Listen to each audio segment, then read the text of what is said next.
And we were talking about the importance of shame on optimizing one's lifestyle, and how the example I probably gave, because it's the example I frequently give, is if one were to eat something which is objectively not going to improve one's health, like let's say Mountain Dew and a bag of Cheetos, right? Like nobody thinks that that's going to objectively improve their health. That if one were to feel shame about that decision, that that feeling of shame is actually more harmful to one's health than the Mountain Dew and the Cheetos. So I'll unpack that a little bit more, but just to clarify, I'm definitely not saying to forget about sane eating. All we need to do is love ourselves, and then magically everything will work itself out. That some people have kind of criticized me for seemingly saying that, and that's not what I'm saying. What I'm saying, and what we communicate in the Better movie, and what the evidence supports, the actual scientific evidence supports, is that sane eating is essential. It's absolutely critical. It's the basis on which our entire organization is based.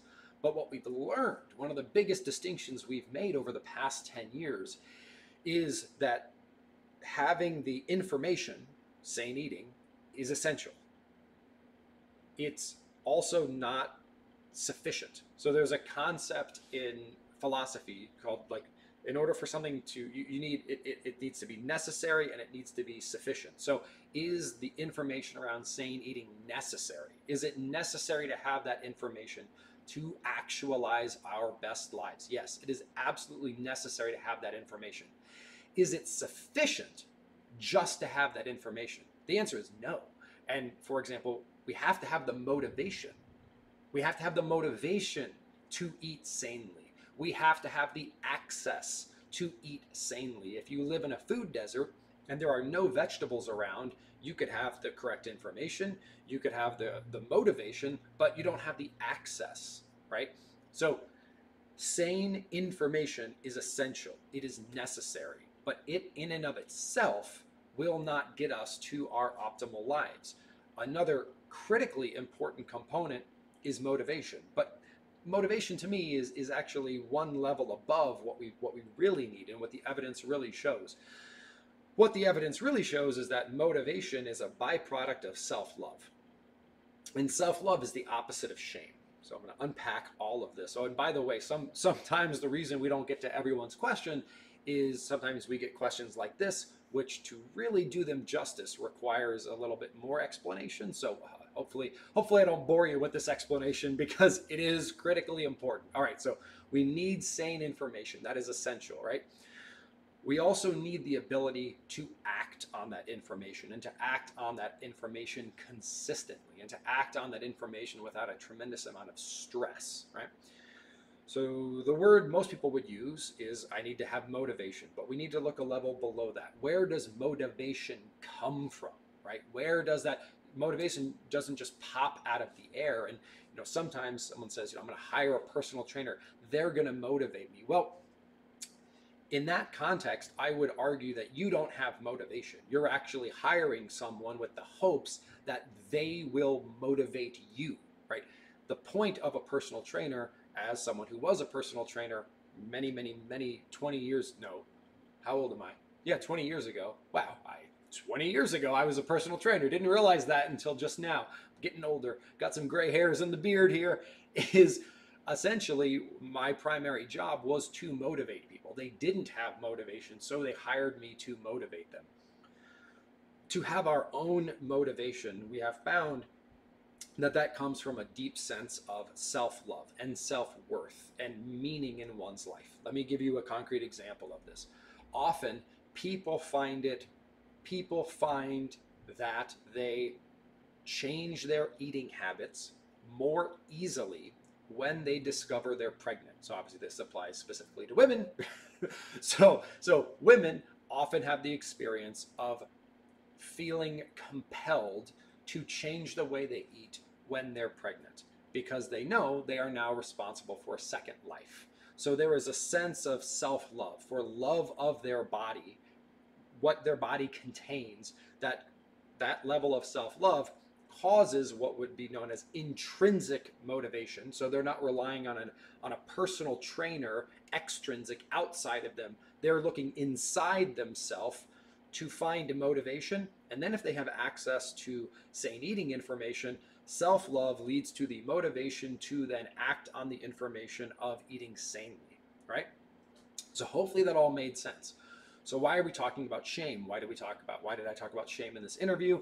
Why do we talk about shame so much in the Better Movie? Again, bettermovie.com. It's because shame is the opposite of self-love. If you are feeling shame, what that means, and shame is not the same as guilt. If you're feeling shame, that is a sense of, so the difference between shame and guilt is, let's say in the context of eating Mountain Dew, drinking Mountain Dew and eating Cheetos. If you felt guilty about doing that, that is, the thought would be, I made a bad choice. Oh, sorry, I would have rephrased that. My choice to drink Mountain Dew and to eat Cheetos will not help me achieve my goals. It was a non-productive choice. That's guilt. Guilt is the recognition that our actions are not consistent with something or someone we want to be. Shame is, I ate Cheetos and Mountain Dew, therefore I am a bad person. Not my choice was not productive. That's guilt. I am bad. So shame is the belief that fundamentally we are broken or bad. And the reason that shame is the opposite then of self-love, right? Self-love is, I am intrinsically good. I have worth. I am capable. I am not broken. Shame is the opposite of that. Shame is, I am broken. And the reason this is so toxic is, if we fundamentally believe we're broken, what the hell are we supposed to do?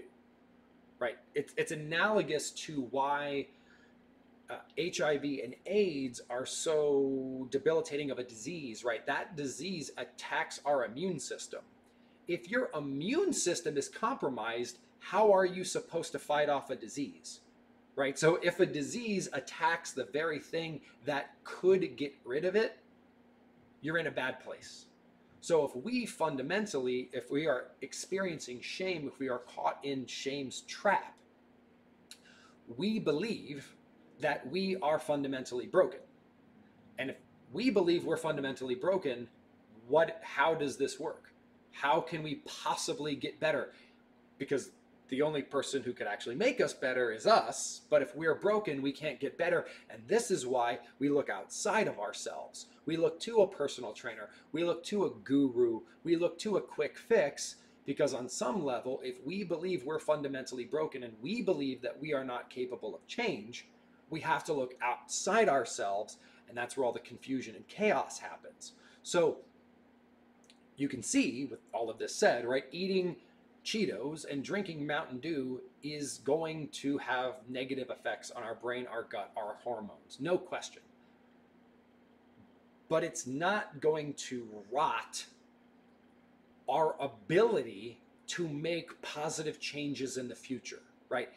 It's a moment in time that something that won't facilitate our goals happened, but it's not destroying our actual ability to make better choices in the future or to make more productive choices in the future. When we shame ourselves or when we're shamed by others, we are attacking the very thing that makes it possible for us to do better in the future. So clearly, that is far worse than the actual behavior or action, because we can change our behaviors and our actions. But if we believe that we can't change